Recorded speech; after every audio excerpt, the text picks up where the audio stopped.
పహల్గామ్ ఉగ్రదాడి తర్వాత జరుగుతున్న పరిణామాలు చూసుకుంటే భారత్‌కి, పాక్‌కి మధ్య యుద్ధం ఏమన్నా రావచ్చా అని చెప్పేసి అనుమానాలైతే అంటే అటువంటి పరిణామాలైతే కనిపిస్తున్నాయి. ఆల్రెడీ భారతదేశం ఆర్థికంగా, వాణిజ్యంగా పాకిస్తాన్‌ని ఏ రకంగా దెబ్బతీయాలో అన్ని రకాల పద్ధతుల్ని మొత్తం కూడా చేసేసింది. అంటే సింధు నది జలాలు ఆపేయడం గానివ్వండి, లేకపోతే ఎగుమతులు, దిగుమతులు ఇవన్నిటిని కూడా ఆపేయడం. ఇలా రకరకాలు తీసుకుంది. ఇప్పుడు యుద్ధమే నెక్స్ట్ స్టెప్ అని అంటున్నారు. మరి వచ్చే అవకాశాలున్నాయా సార్? నేను అనుకోవడం ఏంటంటే యుద్ధ వాతావరణం అయితే వచ్చింది. హ్మ్. పాకిస్తాను కొంత బలహీనంగా ఉంది. హ్మ్. అంతర్గతం కూడా ఇప్పుడు భారతదేశానికి ఉన్నంత సుస్థిరత పాకిస్తాన్‌కి లేదు. ఓకే.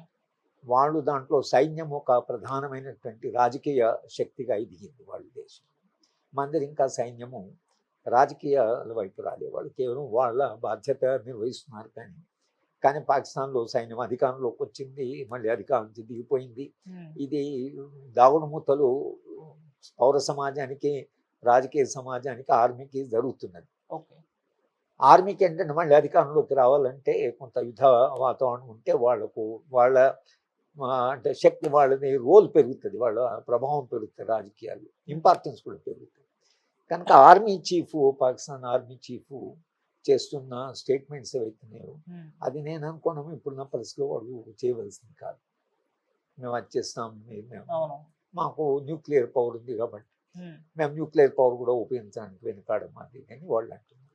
అన్నప్పుడు భారతదేశం లాంటి పెద్ద దేశము మరి వీళ్ళేమో ఆయన మాట్లాడుతుంటే వీళ్ళు ఎలాగో ఒక టూరిస్ట్ని చంపారు, ఒక ఇది జరిగిపోయింది దేశంలో, దేశం అంతా కొంత షాక్ తినిపోయింది. ఏంట్రా ఇప్పుడు హాలిడే కొరకని పాపం సెలవుల కొరకని వెళితే అక్కడ ఏదో ఎంజాయ్ చేద్దామని పోతే ఇట్లా సడన్గా టెర్రరిస్ట్ వచ్చి 26 మందిని చంపడం అనేది అది చాలా దుర్మార్గమైన చర్య, అది అమానవీయమైన చర్య. హ్మ్. అది జరిగింది కాబట్టి దేశంలో ఒక రకమైనటువంటి ఆగ్రహం ఉంది.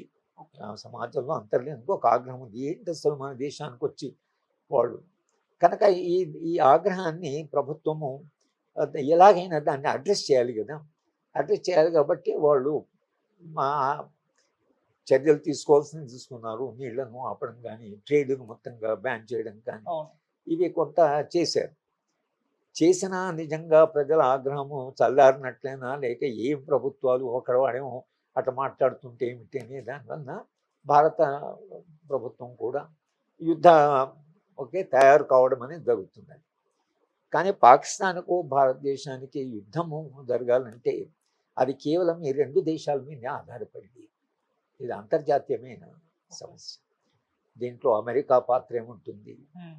తర్వాత రష్యా పాత్ర ఏముంటుంది, చైనా పాత్ర ఏముంటుంది, ఇస్లామిక్ కంట్రీస్ యొక్క పాత్ర ఏముంటుంది అనేటిని ప్రపంచ అభిప్రాయం ఎలా ఉంటుంది.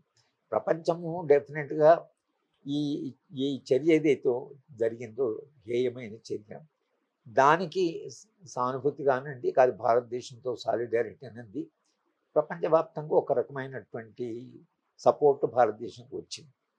ఎందుకంటే ఎవరైనా అక్కడేదో హాయిగా ఉన్న వాళ్ళం వెళ్ళి ఏమీ సంబంధం లేని వాళ్ళం పోయి వచ్చి మీరు టక్కటక్క చంపడం అనేది జరగడం అవుతుందో అది ఎవరు అంటే కొంచెం మానవత్వం ఉన్న ఏ దేశం కూడా అంగీకరించింది. కనుక అందరూ కూడా దాన్ని ముక్త కంఠంతో ఖండం చేశారు. హ్మ్.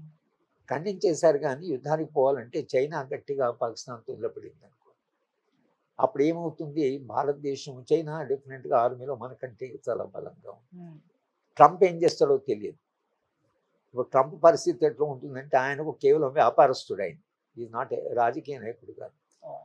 పాకిస్తాన్లో మాకు ఆ వనరులు ఇస్తారా, ఈ వనరులు ఇస్తారా మాకు, లేకపోతే ఆ ఖనిజాలు ఇస్తారు. ఇప్పుడు యూక్రెయిన్లో అన్నట్లే మాకు అవన్నీ అప్పచెప్పండి అంటే పాకిస్తాను ఒక రకంగా నిస్సహాయంగా ఉంది కాబట్టి సరే మాదేనా ఉంటే తీసుకుపోండి అన్నాను అనుకో, వాడు వాళ్ళ వైపు పోతాడు, నేను వాళ్ళ వైపు నిలబడతాను. ఎట్లయితే యుక్రెయిన్తో నిలబడ్డారో నిలబడవచ్చు. అది ఓహ్! మనం అన్ప్రెడిక్టబుల్. హ్మ్. సోవియట్ యూనియన్, రష్యా కూడా ఏం స్టాండ్ తీసుకుంటేనే అనేది ఒక ప్రశ్న ఉంటుంది. కనుక ఇది అంతర్జాతీయ రాజకీయాలతో ముడిపడి రెండు దేశాల మధ్య యుద్ధం జరగాలంటే హ్మ్. ఇది కేవలం మనకు సంబంధించిన ఈ 2 దేశాలకు సంబంధించిన అంశమే కాదు. ఓకే. కనుక ఇప్పుడున్న అంతర్జాతీయ రాజకీయ వ్యవస్థలో ఈ 2 దేశాలు కూడా ఈ నిర్ణయం తీసుకోవడానికి అంతర్జాతీయంగా పరిస్థితులు ఎలా ఉంటాయి దాన్ని బట్టే చేయొచ్చు. కానీ ఒక యుద్ధ వాతావరణము పాకిస్తాను ఆర్మీ చీఫ్ ఆయనకు రాజకీయాల్లో కూడా ప్రాధాన్యత కావాలి కాబట్టి కాస్త కొంత బాధ్యత లేకుండా మాట్లాడుతున్నాం. భారతదేశమేమో మరి మన మీద దాడి జరిగింది, మన టూరిస్ట్ మీద దాడి జరిగింది.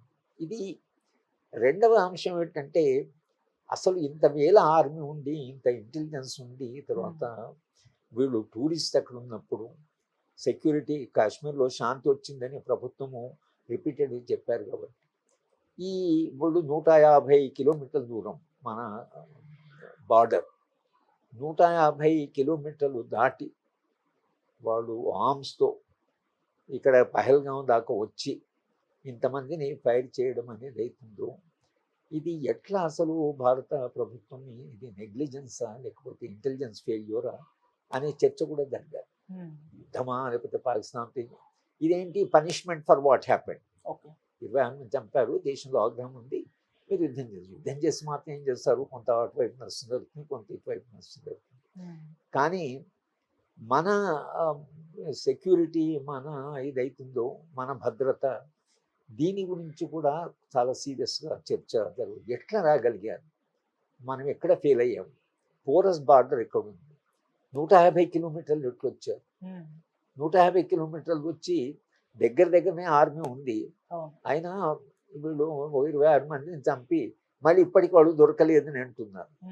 కొంత బట్ ఇప్పటికి ఇంకా దొరకలేదని అంటున్నారు. మరి ఎట్లా ఈ దేశంలో మీరు పాలిస్తున్న వాళ్ళు కొంతనైనా బాధ్యత తీసుకొని దాని మీద కూడా కొంత చర్చ జరగాలి. భారత ప్రభుత్వం కూడా కాస్త ఆత్మపరీక్ష చేసుకోవాలి, ఎక్కడ మనం ఫెయిల్ అయ్యామో భద్రత కల్పన. ముఖ్యంగా ఈ టూరిస్ట్ ఎవరైతున్నారో వాళ్ళు అక్కడ వెళ్ళి టూరిస్ట్ అంటే ఏమీ రాజకీయాలు కేవలం తమ ఆనందం కొరకు తర్వాత జీవితంలో శ్రమ చేసి కనీసం హాలిడేస్తో పిల్లల్ని తీసుకొని పోవడం అట్లా చేశారు. దానికి పూర్తి మతపరంగా చేయడం కూడా ఒకటి నా దృష్టిలో అది సరి అయింది కాదు. ఎందుకంటే అది టెర్రరిస్ట్ అనేటువంటి వాడు అంటున్నారు మీ మతం ఏంటని అడిగి చంపారని అంటున్నారు. కానీ అదే ధోరణిలో మీరు ఏ మతం అని చంపారని అంటున్నారు, చంపిన వాళ్ళు 2 ముస్లిమ్స్ ఉన్నారు. 2 ముస్లిమ్సే కాకుండా ఒక అతను ఈ టూరిస్ట్ను చేసేవాళ్ళు బండి వాళ్ళు అతనే వెపన్ లాక్కుంటే అతన్ని చంపారు. తర్వాత అక్కడే కాశ్మీర్ వాళ్ళు ఎవరైతున్నారు, ఈ ట్రావెల్ చూసుకునే వాళ్ళు వీళ్ళు ఎవరైతున్నారు, వాళ్ళతో అనుభవం వచ్చిన వాళ్ళు అందరు చెప్తున్నారు, నన్ను చెల్లెలాగా చూసుకున్నారు, నాకు భద్రత కల్పించారు, నన్ను హాస్పిటల్ తీసుకుపోయారని చెప్తున్నారు. ఏ దేశంలోనైనా ఇటువంటి సంఘటన జరిగినప్పుడు మతపరమైనటువంటి కోణం నుంచి చూసినా మత సామరస్యాన్ని కూడా మనం చూస్తేనే సమాజంలో ఒక ఈవెన్ కాశ్మీరు ప్రజలు ఇంత మన వాళ్ళతో నిలబడ్డారు, వాళ్ళు ఇంత ప్రేమించారు అనేటువంటి అంశం ఏదైతుందో దానివల్ల కాశ్మీర్ ప్రజలు మనకు దగ్గర అవుతారు. కానీ కాశ్మీరులో ఇది జరిగింది, నేను కాశ్మీర్ వాళ్ళు కూడా ఉన్నారు అని మనం ఆ వైపు తీసుకెళ్తే కాశ్మీరు ప్రజలను పూర్తిగా మనము గెలుచుకోవడం చాలా కష్టం. వాళ్ళ హృదయాన్ని గెలుచుకోవాలి కదా.